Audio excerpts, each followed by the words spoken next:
Very good morning students. As you know I am your science teacher Vatsal Trivedi और अभी हम देख रहे हैं कि magnetic effects on electric current. ये चैप्टर के अंदर जो लास्ट में जो हम दो टॉपिक जो बहुत ही इंपॉर्टेंट होते हैं आपकी हर बार की बोर्ड की एग्जामिनेशन के अंदर।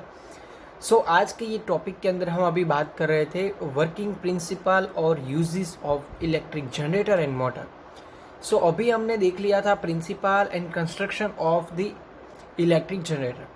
आज हम देखेंगे कि उसके प्रॉपर वर्क कंस्ट्रक्शन के बारे में देखा, तो आज हम देखेंगे कंस्ट्रक्शन के बाद आता है उसका वर्किंग, कोई भी चीज़ वर्क कैसे करती है। ओके, अभी आपने जनरेटर यानी कि कुछ जनरेट करता है, क्या जनरेट करता है? इलेक्ट्रिसिटी। किसकी वजह से? मैग्नेटिज्म वजह से, यानी कि मैग्नेटिक फील्ड की वजह से। क्यों? Because of as per the Faraday rule magnetic field always produce the electric field when. कब ये इलेक्ट्रिक फील्ड प्रोड्यूस करेगा? तो जब कोई भी कंडक्टिंग मीडियम के आसपास मैग्नेटिक फील्ड यानी कि मैग्नेटिक फील्ड के आसपास कोई भी कंडक्टिंग मटेरियल या मैग्नेटिक फील्ड को हम रोटेट कराए, उसके बीच में कोई भी मूवमेंट कराए, so at a time due to the electromagnetic induction they are produce the electricity. यही प्रिंसिपल की वजह से आज हमारे पास एक नया सा इन्वेंशन है जिसको हम बोलते हैं इलेक्ट्रिक जनरेटर। ओके, उसका आज हम वर्किंग देखेंगे। वर्किंग और उसकी फिगर आपको किस तरह से एग्जाम के अंदर ड्रॉ करनी है वो भी मैंने आपको यहाँ पे दिखा दूंगा, तो इस तरह से आपको ड्रॉ करनी होगी। Okay, and how many types of the generator, उसका यूजेस कहाँ पे होता है ये भी हम देख लेते हैं। So let's watch it. What is the index of the day. First, as you know हमने इंट्रोडक्शन का पार्ट कवर कर लिया, working of electric generator, types of electric generator, uses of electric generator, question answer for you and the references. सारे question answer आपके लिए बहुत ही important रहेंगे for your final examination. Start करते हैं working of the electric generator. Basically electric generator का construction हमने देख लिया है। आज हम स्टार्ट करेंगे electric generator. Most metals have electrons that can move around freely. We know that metals होता है, कंडक्टर होता है। क्यों? बिकॉज उसके अंदर फ्री इलेक्ट्रॉन्स रहते हैं। फ्री इलेक्ट्रॉन्स यानी कि वो फ्रीली इसके अंदर मूवमेंट कर सकते हैं, उसके अंदर फ्रीली वो मूवमेंट कर सकते हैं। This electrons allows electricity to move through the metal. तो वो क्या करेंगे? इलेक्ट्रॉन्स इलेक्ट्रिसिटी को मूव करेंगे। हमने देख लिया चैप्टर नंबर 12 इलेक्ट्रिसिटी के अंदर। Transmitting electric energy from one place to another place, एक जगह से दूसरी जगह पर। फॉर एन एग्जाम्पल, मेरे पास एक मेटल का आयरन रोड है, तो मैं यहाँ से उसको करंट पास करूँगा तो उसके दूसरे साइड मुझको करंट फील होगा, यानी कि यहाँ से लेकर यहाँ तक करंट पास हो रहा है। Okay, this metals are called electric conductors, we know that. A generator is a device that is used to move electrons through the conductor to give electric power. It does this by using a magnet that force electrons to move along the wire at the steady rate while the putting pressure on them. क्या होगा? एक उसके साथ conducting जो copper conducting का जो हमने coil use किया है, कंडक्टर कॉइल, उसकी वजह से वहाँ पे क्या हो रहा है, उसके अंदर थोड़ा बहुत मूवमेंट होगा because of magnetic field. With the help of the generator the electrons can transmit electric energy from one point two another point. उसके एक पॉइंट से दूसरे पॉइंट पर वो ट्रांसमिट होगा। The difference in the energy, the difference in the number of electrons and the pressure that the generator applies when it creates the different electric current. The generator spins at the certain number of rotation per minute, उसको हम RPM बोलेंगे। Magnetic field की वजह से उसका rotation की हम ज़्यादा मैग्नेटिक फील्ड होगा तो उसके अंदर प्रेशर ज़्यादा इंक्रीज होगा और उसकी वजह से जो कॉइल है वो ज़्यादा रोटेट होगी। रोटेशन पर मिनट यानी कि RPM उसके ज़्यादा होंगे। The numbers of electrons that moves measured in amperes and pressure measured in volts.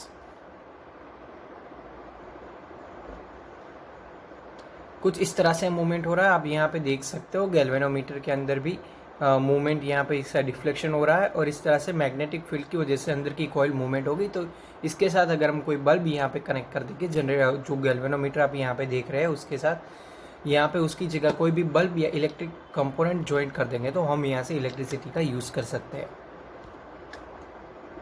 Now the types of the electric generator. First is a DC generator. First you know that आपको इस तरह से figure draw करनी है, rings है और brushes है। R1 और R2 there is a split ring.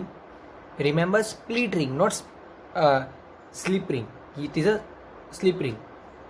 Brushes B1 and B2. यहाँ पे ब्रशेस कनेक्टेड, उसकी वजह से यहाँ पे अल्टरनेट करंट प्रोड्यूस होगा।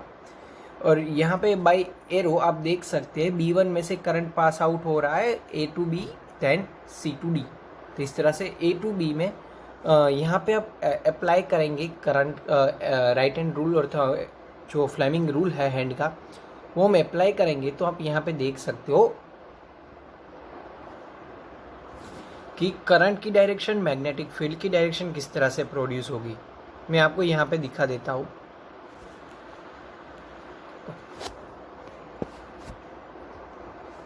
नॉर्थ टू साउथ, यानी कि ये डायरेक्शन के अंदर हमारा मैग्नेटिक फील्ड जा रहा है। करंट की डायरेक्शन हमको मालूम है इस डायरेक्शन के अंदर, यानी कि करंट इस डायरेक्शन के अंदर जा रहा है, यानी कि इस तरह से है। ओके, तो ये हमारा करंट हो गया, मैग्नेटिक फील्ड। तो फोर्स कौन सी डायरेक्शन के अंदर जाएगा? अप डायरेक्शन के अंदर। सो ये कोइल कहाँ पे जाएगी?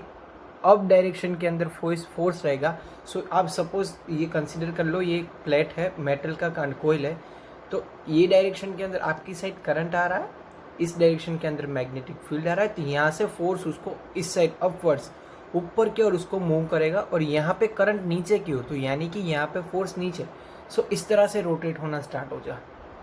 ओके, सो आप अभी समझ गए होंगे कि किस तरह से रोटेशन हो रहा है। सेम इट इज, बट यहाँ पे डायरेक्ट करंट प्रोड्यूस होगा। सो इस दोनों के बीच में क्या डिफरेंस है वो आपको मेजर करना होगा। आपको मुझे आइडेंटिफाई करके बताना है कि डायरेक्ट करंट और अल्टरनेट करंट के जनरेटर के अंदर क्या डिफरेंस होता है। नाउ हम उसके बारे में थोड़ा डीप डिस्कशन कर लेते हैं। Types of generator. Electric generators types depend on the types of generating equipment. The electric energy produce is the either direct current यानी कि डीसी और अल्टरनेट करंट यानी कि AC. So first, AC generators are classified as a single phase or a polyphase. Okay, उसके अंदर single phase generate होता है। A single phase generator is a usefully limited to 25 kilowatt. Okay, कितना electricity generate होगी? 25 kilowatt और less उसके ज़्यादा से ज़्यादा 25, उससे कम तो हो सकती है। Generates AC power at the specific utilization voltage.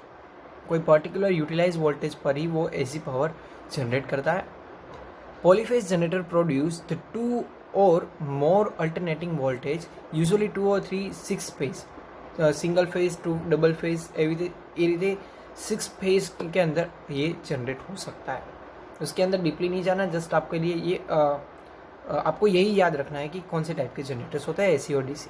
ये तो आपके लिए एक्स्ट्रा नॉलेज है। DC generators classified as either shunt, series or compound wound. Most DCs are compound wound type. Shunt generators are usually used to battery charges and extras of for AC generators. Series generators are sometimes used for a street light. Street light चलाने के लिए DC generator का use होता है, series connection के अंदर होता है। So the EMF induce in a DC generator coil alternating rectification is needed to direct the flow of current in a direction. The generator rotating commutator provides the rectifying action. So अभी rectifying क्या है, then shunt क्या है। सो ये चीज़ है। आप अगर in future science के अंदर, फिजिक्स के अंदर अभी आप अपना फ्यूचर बनाओ तो आपको यहाँ पे उसके बारे में डीपली डिस्कशन करने को मिलेगा, लर्न करने को मिलेगा। सो अभी जस्ट आपको यही रिमेंबर रखना है, यही याद रखना है that how many types of generator, alternating generator and DC, यानी कि एक के अंदर अल्टरनेटिंग करंट प्रोड्यूस होगा और एक के अंदर डायरेक्ट करंट यूनिडायरेक्शन करंट प्रोड्यूस होगा, यानी कि डीसी करंट। सो अभी हमने देखा types of generator. Now the last point of this session and this topic is uses of electric generator. Hybrid electric vehicles HEV device system, उसके अंदर इसका यूज़ होता है। Automotive starter generator, aircraft, auxiliary power generation, wind generator, high speed and gas turbine generator, उसके अंदर इसका use होता है। एंड AC करंट और alternator is used to produce AC voltage for a transmission via the grid system for a locally as a portable generator। तो यहाँ पे उसकी थोड़ी बहुत एप्लीकेशन यानी कि उसके यूजेस दिए हैं, सो आप सब इसका यूज़ कर सकते हो। ये आपको एग्ज़ाम के अंदर भी लिखना होगा, बट इस साल जो स्टूडेंट्स बोर्ड की एग्ज़ाम दे रहे हैं उसके लिए बेनिफिट है कि जो मोटर और जनरेटर वाला टॉपिक होगा वो मे बी एग्जामिनेशन के अंदर नहीं आने वाला है। फिर भी एक बार आप जो गुजरात बोर्ड ने जो गाइडलाइन के अनुसार कोरोना की वजह से, कोविड-19 की वजह से वो जो सिलेबस कट करा है 30%, उसमें से आपके पास PDF डाउनलोड कर लेना, बोर्ड की वेबसाइट पर अवेलेबल होगी। ओके, सो उस पर आप देख लेना। ये टॉपिक है तो आप ज़रूर कीजिए ये वीडियो के थ्रू, अदरवाइज़ आपके लिए ये याद और आपको जानना बहुत ही ज़रूरी है। It is most important for your knowledge.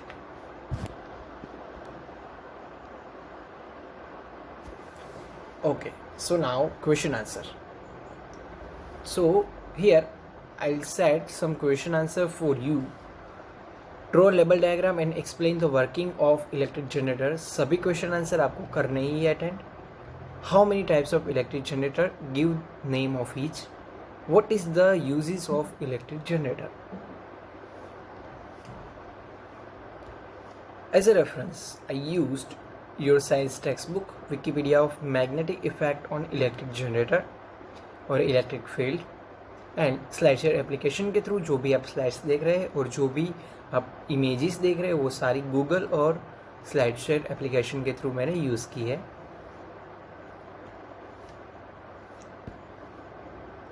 सो अभी यहाँ तक हम रखेंगे।